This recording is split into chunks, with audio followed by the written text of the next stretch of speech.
Salut à tous, j'espère que vous allez bien. Dans cette vidéo, on va parler de comment choisir ses partenaires d'entraînement.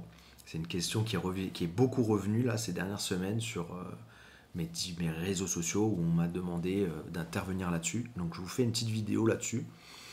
Euh, et avant de commencer, bien évidemment, n'oubliez pas de vous abonner, liker, commenter. Mettez dans les commentaires euh, s'il y a des sujets sur lesquels vous voulez que j'intervienne ou si vous voulez compléter aussi ma vidéo, ce sera avec grand plaisir. Du coup, avant de commencer sur ce sujet-là, en fait, j'aimerais surtout laisser un truc bien clair. C'est que on va tout le temps chercher la facilité. C'est normal. On veut toujours la facilité, que ce soit à l'entraînement, que ce soit même dans notre vie de tous les jours, peut-être même sans s'en rendre compte. Voilà, on essaie de trouver une zone de confort et d'y rester le plus longtemps possible jusqu'à ce que ce ne soit plus possible d'y rester. Et on va essayer d'en sortir, on va devoir en sortir, etc.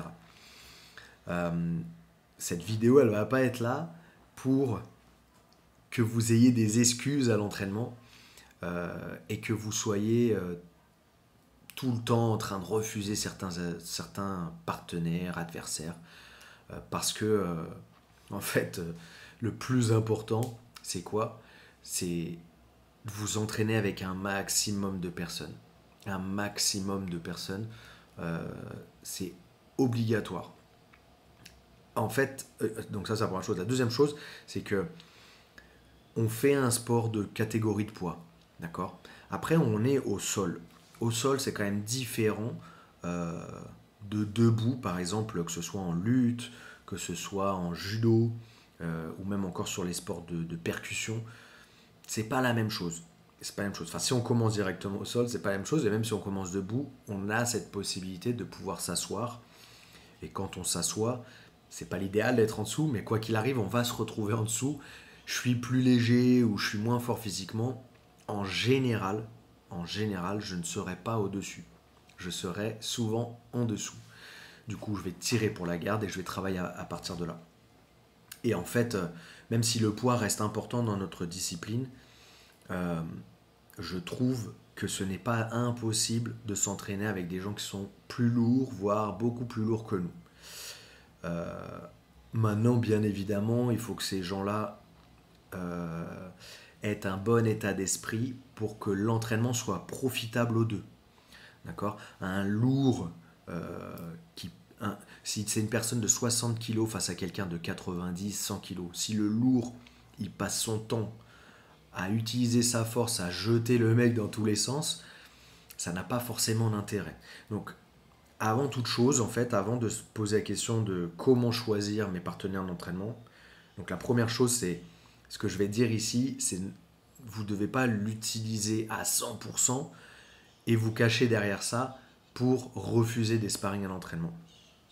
C'est vraiment important. La deuxième chose, ça va dépendre aussi de l'état d'esprit qu'il y a sur le tatami et que le professeur a inculqué à ses élèves.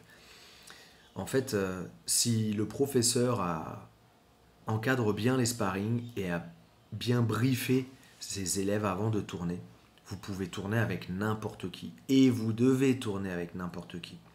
Maintenant, si sur le tatami, il n'y a pas vraiment de règles sur les sparring, il y a des gens qui peuvent blesser, il y a des gens qui tournent et ils essayent pas forcément de progresser, etc. Bah ça n'a pas trop d'intérêt de tourner avec ces gens-là.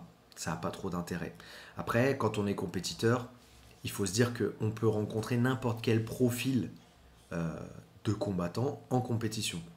Du coup, c'est vraiment important de tourner avec tout le monde, même des gens qui fuient le combat, même des gens qui risquent de blesser peut-être. C'est quand même important de savoir tourner avec ces gens-là, parce que le jour où vous allez tourner face à des gens comme ça en compétition, bah, il faut savoir à quoi vous attendre, d'accord. Alors les gens qui blessent, il faut les éviter le plus possible, mais après, il ne faut pas hésiter non plus à leur dire, quoi. Faut pas hésiter à leur dire bah, qu'ils sont dangereux ou autres. Après, c'est à eux de savoir, pareil, prendre bien les choses et, et pas à se dire ah ben lui je sais pas comment dire mais sans être vulgaire, ah c'est un peu heureux, c'est pour ça qu'il dit ça et tout. Non, il faut que Donc en fait, le professeur, il a un rôle très important en fait là-dedans. Parce qu'il doit vraiment éduquer ses élèves pour qu'ils sachent tourner avec tout le monde. Moi, ce que je dis souvent, par exemple, si c'est un poids léger qui s'entraîne avec un poids lourd, ou bon, une fille qui du coup va être plus légère qu'un garçon en général, c'est toujours de dire à la personne qui a l'avantage physiquement de ne pas utiliser son physique en fait et d'essayer de travailler sa technique. Et peu importe s'il perd ou pas, quoi. C'est ça aussi, il faut qu'il laisse l'ego de côté, c'est pas grave. Il faut qu'il essaie de travailler sa technique, il faut qu'il essaie de travailler d'autres choses. Pourquoi pas laisser la personne arriver dans des positions dans lesquelles on se met jamais en danger, on se retrouve jamais à l'entraînement. Exemple, je vais me laisser prendre en guillotine et puis je vais travailler mes sorties de guillotine. Je vais laisser passer ma garde, comme ça je vais travailler mes sorties du 100 kg. Voilà, c'est vraiment important pour la personne qui domine, qui est plus forte physiquement, ou en tout cas voilà, qui est au-dessus de l'autre, de s'adapter. Maintenant, s'adapter, ça veut pas dire... Enfin voilà, on pourra faire une vidéo d'1h30, 2 heures. Je vais essayer de faire un peu court, mais en fait, ce qui est important, c'est que la personne qui a l'avantage et qui donc va devoir s'adapter, qu'elle fasse pas non plus la personne complètement molle. L'intérêt, c'est quand même qu'il y ait un combat, qu'il y ait une opposition, mais que la différence de poids et la différence de force ne jouent pas trop dans la décision ou dans l'exécution des techniques, dans la décision du combat ou dans l'exécution des techniques. Voilà. Ensuite, je peux aussi intervenir sur le fait de... Il y a un peu cette idée reçue de il faut que je tourne absolument avec des beaucoup plus gradés, c'est comme ça que je vais apprendre, etc. C'est pas forcément vrai. C'est pas forcément vrai parce qu'en fait, pareil, il faut que cette personne plus gradée, elle sache tourner avec vous. Mais si vous passez 10 minutes à vous faire écraser si pendant 10 minutes vous vous faites écraser, et en fait, si pendant 10 minutes vous vous faites écraser et pendant 1 an, 2 ans, 3 ans, vous vous faites tout le temps écraser parce que les mecs en face de vous, ils sont beaucoup plus forts que vous, en fait, ça va pas développer votre jeu. Vous allez être quelqu'un, vous allez développer votre résistance, vous allez développer... en fait, vous n'allez pas développer ce qui est le plus important, c'est la technique en tant qu'attaquant. Vous allez alors peut-être être un peu meilleur sur les défenses, mais pas forcément. Du coup, c'est vraiment important de ne pas chercher tout le temps à vouloir à tout prix tourner avec les plus forts. Ça va pas vous faire évoluer en vrai. Ce qui va vous faire évoluer, c'est de pouvoir vous exprimer à l'entraînement. D'accord? Donc, encore une fois, il ne faut pas refuser de tourner avec des plus gradés, parce que ça peut rester intéressant, mais il faut que 80% de votre entraînement se fasse avec des gens de votre poids et de votre niveau. Exemple très simple, au club, on a rajouté des cours de MMA Girl, compétition. Donc MMA, compétition, où il n'y a que des filles entre elles. Avant, elles étaient mélangées avec les garçons, donc c'est-à-dire que elles pouvaient tourner un peu entre elles, mais forcément, à un moment ou à un autre, elles allaient tourner avec des garçons. Et en vrai, c'est pas la même chose. C'est pas la même chose. C'est pas... surtout quand on a un objectif de compétition, c'est pas du tout la même chose de tourner avec un garçon qui fait 10 kilos de plus que nous. Donc une fille qui tourne avec un garçon qui fait 10 kilos en plus qu'elle, plutôt qu'une fille qui va tourner avec une autre fille de quasiment son poids, quasiment son niveau. Et c'est vraiment important, parce que c'est comme ça qu'elle va pouvoir s'exprimer. Et pareil, l'exemple, ça peut être aussi en pied-point ou en anglaise. Si à chaque fois que j'envoie un jab, je me fais punir, j'ai plus envie d'envoyer mon jab. D'accord? À part si, voilà, je suis un guerrier, je sais pas quoi, j'ai beaucoup d'envie, donc je vais partir à la bagarre. Mais au final, ça va être peut-être que je vais me transformer en bagarreur plutôt qu'en boxeur. Et c'est pas ça qu'on veut. Donc, il faut que je tourne avec quelqu'un qui, à chaque fois que j'envoie, mais c'est pas à 100 jabs que j'envoie, 100 fois je me fais contrer. D'accord? Il faut que je puisse m'exprimer. Donc, c'est pour ça qu'il faut tourner avec des gens de votre niveau. C'est vraiment important. La deuxième chose, c'est que si jamais vous tournez avec quelqu'un qui n'est pas forcément de votre niveau, là où ça peut être intéressant, donc déjà c'est si la personne elle arrive à réguler sa force, sa vitesse, le poids qu'elle va mettre sur vous, ça c'est bien. Mais la deuxième chose aussi que vous pouvez faire, c'est des sparring à thème. Sur des sparring à thème très précis, avec, avec un bon encadrement, et ben en fait, on peut quasiment mettre au même niveau des gens qui sont pas du tout du même niveau, en temps normal sur un combat global.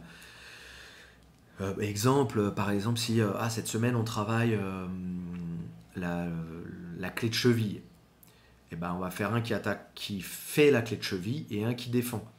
Du coup, si les deux ils ont vu les techniques d'attaque et de défense, sur cette zone-là, ils peuvent être quasiment à égalité. D'accord? Quasiment. En fait, même le débutant pourra poser des problèmes à l'avancé, et l'avancé pourra aussi poser des problèmes au débutant, et ainsi de suite, et réguler comme ça. Ça peut être aussi un bon moyen de pouvoir s'entraîner avec tout le monde. D'accord?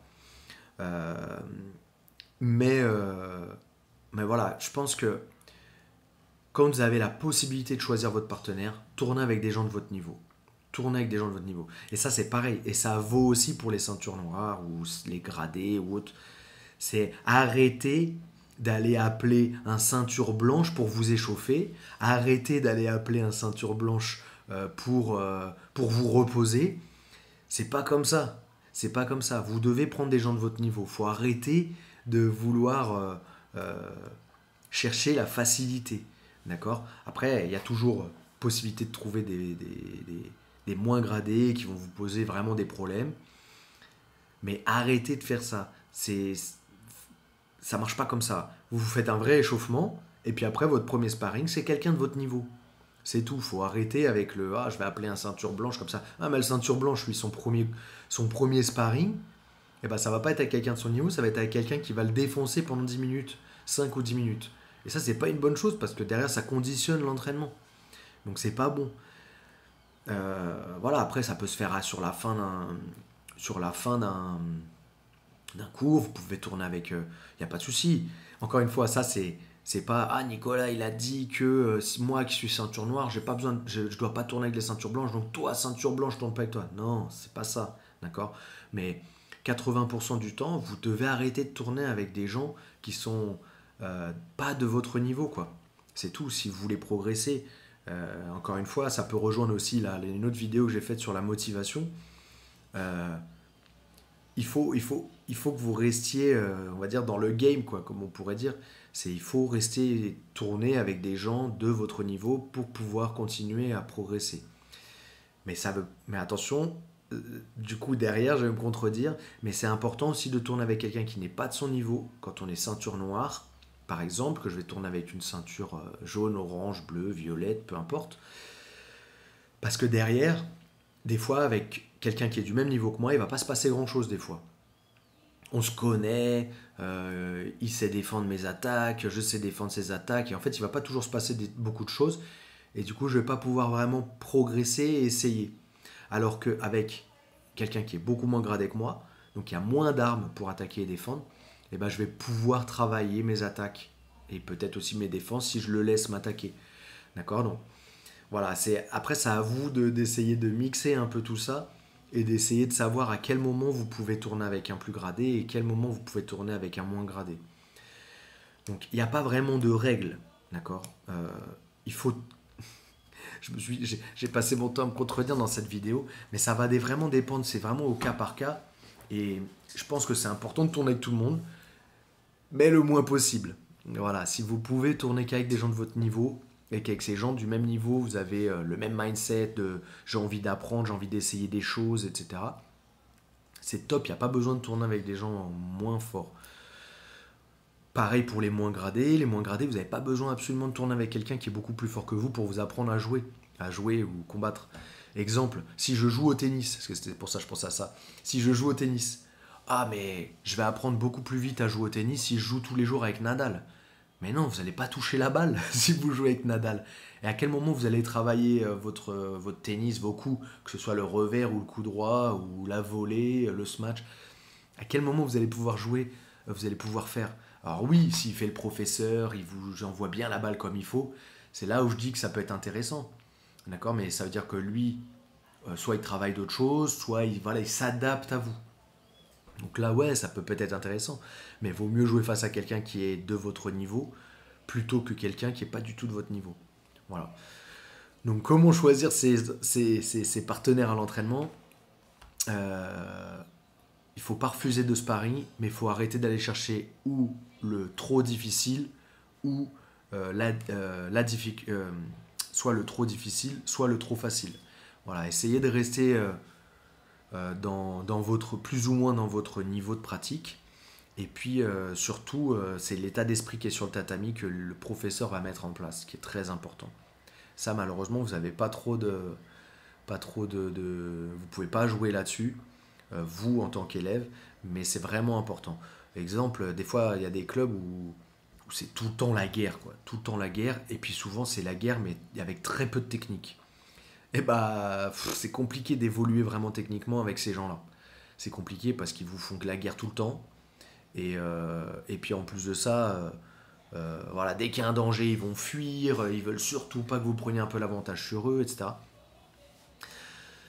C'est des gens avec qui il faut éviter de tourner, mais après c'est ça aussi, moi c'est en tournant avec beaucoup de gens comme ça que j'ai beaucoup progressé aussi et que j'ai eu un jeu où j'allais chercher l'autre. Voilà, moi c'est ce qui me mettait en difficulté à l'époque, enfin encore aujourd'hui peut-être. Et Flavio me faisait tourner qu'avec des gens comme ça en fait, qui acceptaient pas mon jeu. Enfin, dès que je disais à Flavio, oh là là, ce mec-là, j'aime pas tourner avec lui et tout, ok bah tu vas tourner avec lui tout le temps maintenant, jusqu'à ce que tu arrives à t'habituer à lui. Et, euh, et c'est comme ça qu'il faisait, et je trouve que c'est pas mal. Mais encore une fois, c'était pas des gens qui étaient beaucoup plus forts que moi ou autre. Et après, moi, j'avais une envie de compétition aussi. Donc voilà, ça va dépendre aussi de votre pratique loisir ou pas.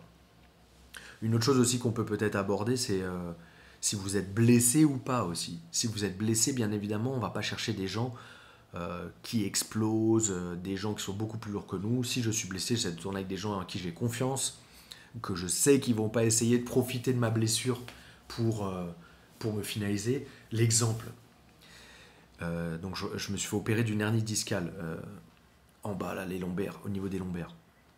Euh, je reviens, l'un de mes premiers sparring, j'ai été un peu pas très intelligent. Je vais avec un débutant, mais que. Alors, je savais pas en fait, quand j'avais pas tourné encore avec lui, et je savais pas en fait que il allait tout faire pour me battre, quoi, pour me finaliser. Et la première chose qu'il essaie de me faire, c'est de me ramener ma tête à mes genoux, en m'attrapant comme ça, comme une brute.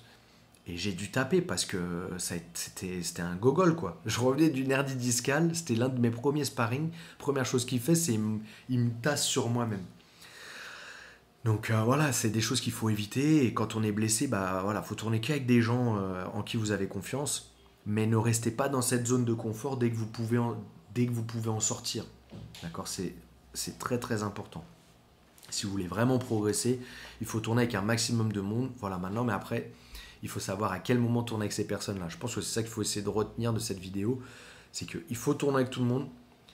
Euh, Après, il y a un pourcentage à avoir, plutôt 80% du temps, il faut tourner avec des gens de son niveau, de son poids. Mais il faut aussi savoir tourner avec des gens qui sont beaucoup plus lourds, des gens qui sont beaucoup plus légers, parce que c'est pas du tout le même jeu. Et je pense que ça va vous faire progresser aussi.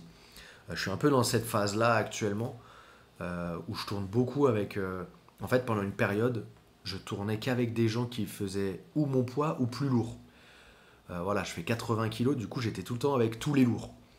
Et en fait, j'avais complètement perdu l'habitude de tourner avec des gens lourds. Et au début, c'était vraiment compliqué. C'est pas du tout le même jeu. Pas du tout, bien évidemment, l'échange de force, c'est pas du tout la même. Euh, Comme ils disent en portugais, troca de force, c'est. Il me donne de la. Enfin, il met de la force, je dois mettre de la force. Donc il y a un échange de force entre les deux. Et du coup, j'ai beaucoup tourné avec des gens comme ça. Et après, je sais plus, je suis revenu en France et j'ai dû tourner avec Anthony De Oliveira, avec Zuber, avec Nicolas Leblond, des mecs qui font entre 60 et 65 kilos. Et j'étais mais complètement largué. Complètement largué, ils allaient trop vite, c'était beaucoup plus technique. J'étais complètement largué. Je me suis dit, oh là là, mais en fait, non, il faut que j'arrête. Et il faut que j'essaie de tourner aussi avec des gens qui sont légers, quoi. Donc en fait, c'est important de pouvoir tourner avec tout le monde parce que ça va vous forcer à continuellement vous adapter. Et puis bah, le mec léger, il va être rapide, donc il va falloir soit vous travaillez votre vitesse, soit vous faites en sorte de travailler de le contrôler pour qu'il lui arrive pas à utiliser sa vitesse. Quand je vais tourner avec un mec qui est plus lourd, bah, normalement il est plus lourd, donc plus fort que moi. Bah, pareil, c'est soit j'arrive, soit je vais travailler ma force avec lui, soit je vais travailler ma vitesse et ma technique.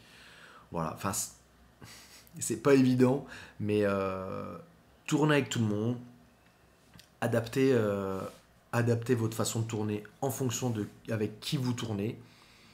Et puis, ouais, trouvez pas d'excuses. Trouvez pas d'excuses. Quand vous pouvez tourner avec. Si par exemple vous êtes sur le tatami, ça fait 6 sparring que vous faites, vous en avez fait 5 avec des gens de votre poids, de votre niveau, bah, le sixième, vous pouvez le faire avec quelqu'un qui n'est pas de votre poids, votre niveau, il n'y a pas de problème. Ok. Et voilà, il faut tout le temps chercher à s'adapter. Je pense que le combat au sol, on peut tourner avec des gens qui ne sont pas de notre poids. Faut vous adapter, faut travailler votre souplesse. Enfin voilà, il y a plein de choses à côté pour que ces sparring ne soient pas dangereux. Faire du renforcement musculaire, travailler votre souplesse. Voilà, il y a pas mal de choses à bosser. Voilà, encore une fois, c'est une vidéo, j'aurais pu, là, ça fait 20 minutes. Je pourrais en parler pendant des heures. Mais voilà, n'hésitez pas, si vous avez des questions peut-être un peu plus précises, mettez ça dans les commentaires. J'essaierai de vous répondre par écrit ou si besoin dans une autre vidéo. Voilà, j'espère que vous avez apprécié. Commentez, likez, abonnez comme d'hab. Et puis, on se voit très bientôt ou en vidéo ou sur les tatamis. Oh ça!